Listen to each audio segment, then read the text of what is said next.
رمضان المبارک کے بعد شوال کے مہینے میں اللہ رب العالمین نے اپنے بندوں پر خاص فضل فرماتے ہوئے اپنے نبی کی زبان سے 6 روزے رکھنے کی ترغیب دلوائی ہے۔ یہ روزے مسلمان کے اوپر فرض، واجب اور ضروری نہیں ہیں، مسنون عمل ہیں، مستحب ہے، افضل ہے۔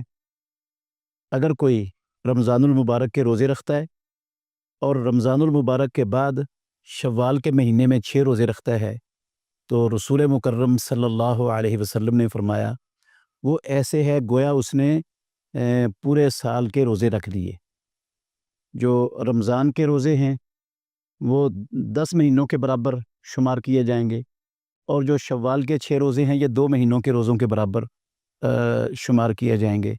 تو اس طرح یہ پورے سال کے روزوں کے برابر اجر اور ثواب اللہ رب العالمین عطا فرما دے گا، کیونکہ حدیث میں آتا ہے آدم کے بیٹے کا ہر عمل 1 سے لے کر 10 گنا تک اس کو اللہ تعالیٰ اجر دیتے ہیں، اور 10 سے 700 تک اور 700 سے 1400 گنا تک بھی اجر اللہ تعالیٰ عطا فرماتے رہتے ہیں۔ تو اگر 10 گنا کے حساب سے لگائیں اجر تو یہ رمضان کے روزے اور 6 والے یہ روزے یہ پورے سال کے روزوں کے برابر بن جاتے ہیں۔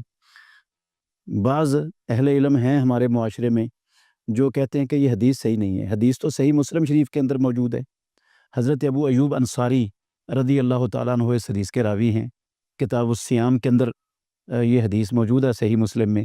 حدیث میں نے پڑھی ہے کہ رسول اللہ صلی اللہ علیہ وسلم نے فرمایا من صام رمضان ثم اتبعہ ستا من شوال کان کصیام الدہر، جس نے، یہ مسلم شریف کی حدیث کے لفظ ہیں، جس نے رمضان المبارک کے روزے رکھے پھر اس کے پیچھے شوال کے 6 روزے رکھے وہ ایسے ہے گویا اس نے پورے سال کے روزے رکھ لیے۔